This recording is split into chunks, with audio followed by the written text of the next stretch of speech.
तो दोस्तों, क्योंकि रिश्तों के भी रूप बदलते हैं कि आज के एपिसोड की शुरुआत एक तनावपूर्ण दृश्य से होती है जहां रणविजय पकड़ा जा चुका होता है और अंगद से पुलिस को ना बुलाने की भीख मांग रहा होता है। तभी अंगद उसे चेतावनी देता है कि अगर उसने भागने की कोशिश की तो उसकी सजा और भी बढ़ जाएगी। जब रणविजय इधर अपनी बेटी गरिमा का वास्ता देता है तो अंगद उस पर और भी ज्यादा भड़क जाता है। वो कहता है कि अब जब अपने पर बात आई है तो उसे अपनी बेटी की याद आ रही है। वो एक नंबर का स्पाइनलेस आदमी है। तभी रणविजय हर शर्त मानने को तैयार हो जाता है और कहता है कि वो जो कहेगा वो करेगा, लेकिन पुलिस को ना बुलाए। तब अंगद अपनी शर्त रखता है कि रणविजय ने आज तक जितने भी शेयर्स, पैसे और संपत्ति गैर कानूनी तरीके से अपने नाम की है, वो सब कुछ उसको वापस वीरानी ग्रुप ऑफ इंडस्ट्रीज के नाम पर ट्रांसफर करना होगा। अंगद बताता है कि वो और बृंदा इस दिन के लिए पहले से ही तैयार थे, इसलिए सारे कागजात भी तैयार है। उधर दूसरी तरफ एक बिल्कुल अलग और मजेदार ड्रामा चल रहा होता है। भारती मालती के पैर दबा रही होती है। तभी मालती उसे और जोर से पैर दबाने के लिए कहती है।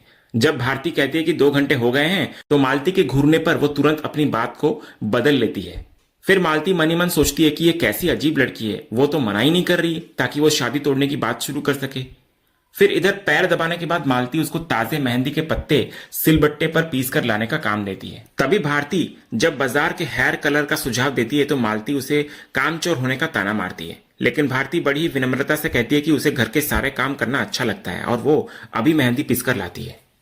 उधर कहानी वापस रणविजय पर आती है। वृंदा सारे कागजात लेकर वहां पहुंचती है तो रणविजय इधर हिचकिचाने लगता है तो अंगद उसको धमकाता है कि साइन करेगा या पुलिस को बुलाऊं। जब रणविजय फिर भी आनाकानी करता है तो अंगद एक फिल्मी अंदाज में 10 से उल्टी गिनती शुरू कर देता है। वो कहता है कि गिनती खत्म होने से पहले अगर उसने साइन नहीं किए तो वो पुलिस को फोन कर देगा। जैसे ही गिनती खत्म होती है और अंगद फोन मिलाने का नाटक करता है, रणविजय टूट जाता है। वो अंगद को रोक लेता है और कहता है कि रुक जाओ, मैं अभी साइन करता हूं। इसके बाद रणविजय ना चाहते हुए भी उन सभी कागजों पर साइन कर देता है जिनसे उसकी सारी गैर कानूनी संपत्ति वापस वीरानी ग्रुप के नाम हो जाएगी।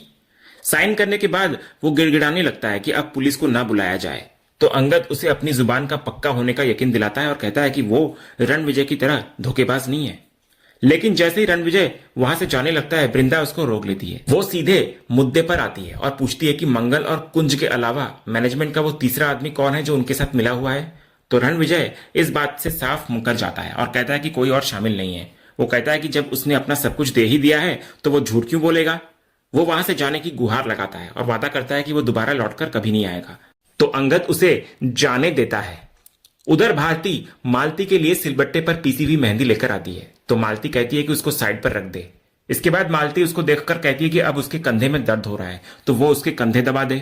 तो भारती जब फैक्ट्री जाने की बात करती है तो मालती उसको ताना मारती है कि उसे वहां जाने की क्या जरूरत है जब उसका बाप यूनियन लीडर है और होने वाला पति भी लीडर बनने वाला है।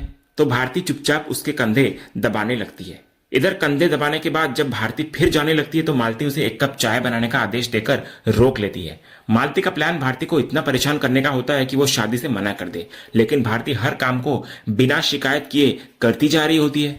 उधर अगले सीन में अंगद ऋतिक को खुशखबरी देता है कि रणविजय ने सारे पेपर्स पर साइन कर दिए हैं। ये सुनकर ऋतिक बहुत खुश नजर आता है। तभी अंगद कहता है कि वृंदा पेपर स्कैन करके उसको भेज देगी। तो ऋतिक उन दोनों की तारीफ करते हुए कहता है कि कमाल कर दिया आप दोनों ने, लव यू गाइज। तभी अंगद इस जीत का श्रेय अकेले नहीं लेता। वो कहता है कि इस काम में ऋतिक ने भी उनकी बहुत हेल्प की है, इसलिए वो भी इस जीत का हकदार है। वो ऋतिक को आगे की प्रक्रिया शुरू करने के लिए कहता है। तो ऋतिक कहता है कि पापा ये सुनकर बहुत खुश होंगे कि रणविजय रंगे हाथों पकड़ा गया और अब सारी टेंशन खत्म हो गई है। इसके बाद इस जीत की खुशी के बीच ऋतिक एक गंभीर बात कहता है। वो चाहता है कि रणविजय से वापस मिले सारे शेयर्स वृंदा अपने नाम पर रख ले। तो वृंदा इस पर मना करती है, लेकिन ऋतिक कहता है कि यह उसका हक है। ये हक उसे अंगद की पत्नी होने के नाते नहीं बल्कि उसकी अपनी मेहनत और काबिलियत के लिए मिलना चाहिए, क्योंकि ये उसने कमाया है। तो ऋतिक के मुंह से अपने लिए इतना सम्मान और अपने काम की इतनी कदर सुनकर वृंदा की आंखों में आंसू आ जाते हैं। तभी अंगद ऋतिक को छेड़ते हुए कहता है कि उसने उसकी वृंदा को रुला दिया।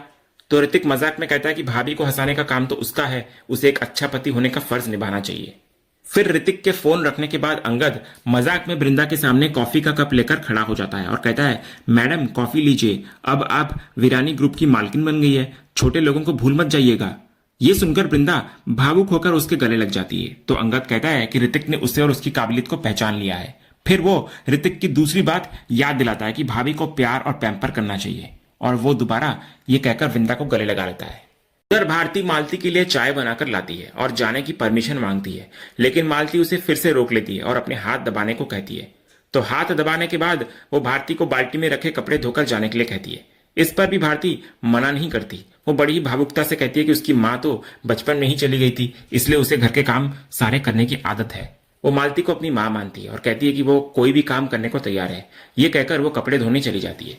इधर मालती अकेली बैठी सोचती है कि ये लड़की तो हाथ में ही नहीं आ रही, क्योंकि वो उससे कितने गंदे काम करवा रही है, लेकिन उस पर कोई असर ही नहीं हो रहा।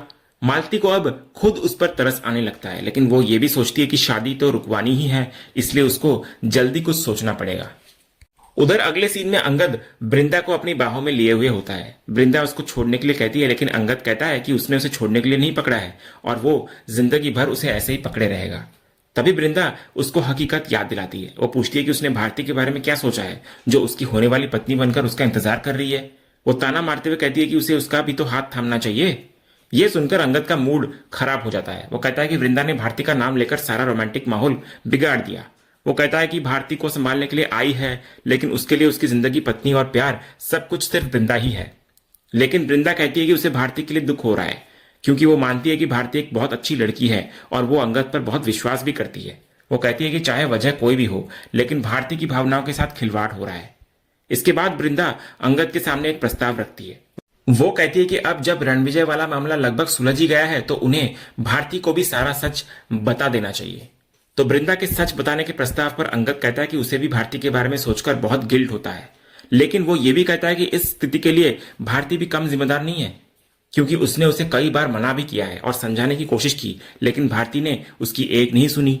इसके बाद अंगद अपनी सबसे बड़ी चिंता जाहिर करता है और कहता है कि भारती बात बात पर खुद को खत्म करने की धमकी देती है, इसलिए उससे हर बात बहुत सोच समझकर करनी पड़ती है। फिर अंगद विषय को बदलते हुए कहता है कि रणविजय ने तो मैनेजमेंट के किसी और साथी के होने से इनकार कर दिया है, लेकिन वृंदा ने मंगल के साथ किसी को देखा था और ऋतिक ने भी इस बात की पुष्टि की थी। अंगद कहता है कि जब तक उस तीसरे आदमी का नाम पता नहीं चल जाता, तब तक उनका मिशन पूरा नहीं होगा। लेकिन वृंदा वापस भारती के मुद्दे पर लौट आती है। वो कहती है कि वो अंगद की बात समझ रही है, लेकिन यहाँ सवाल भारती की भावनाओं और उसकी जिंदगी का है। वो कहती है कि वो भी एक लड़की है और समझ सकती है कि सच जानने के बाद भारती के दिल पर क्या बीतेगी। इसके बाद वृंदा अंगद को समझाती है कि आई के प्लान कब तक चलेंगे और वे कब तक सच छिपाएंगे। सच कभी ना कभी तो सामने आएगा ही, और वे जितनी देर करेंगे, भारती के लिए उस सच को स्वीकार करना उतना ही मुश्किल होगा। उसे डर होता है कि कहीं इस नाटक में अनजाने में कुछ और गलत ना हो जाए। तो वृंदा की इन बातों से अंगद को भी एहसास होता है। वो कहता है कि तुम सही कह रही हो। वो फैसला करता है कि इस बात को और नहीं खींचना चाहिए और जाकर सबको सच बता देना चाहिए। लेकिन वो ये भी तय करता है कि भारती से सीधे बात करना सुरक्षित नहीं होगा, क्योंकि वो शायद सच सुनकर खुद को संभाल ना पाए। इसलिए वो पहले बीकू से बात करने का फैसला करता है, क्योंकि उसे उम्मीद है कि बीकू, जो यूनियन का लीडर है, उनके फैक्ट्री में आने के असली मकसद को समझेगा और शायद उनकी स्थिति को समझकर उनका साथ भी देगा। तो वृंदा इस बात पर राजी हो जाती है और इसी मजबूत और निर्णायक फैसले के साथ आज का ये एपिसोड यहीं पर खत्म होता है। तो दोस्तों, आपको आज का अपडेट कैसा लगा? अपनी राय हमें कमेंट बॉक्स में जरूर बताएं। अगर आपको आज का ये वीडियो पसंद आया हो तो वीडियो को लाइक और शेयर जरूर करें, और ऐसे ही लेटेस्ट एपिसोड के अपडेट्स जानने के लिए हमारे इस चैनल को सब्सक्राइब करना ना भूलें। मिलते हैं अगले वीडियो में, तब तक के लिए धन्यवाद।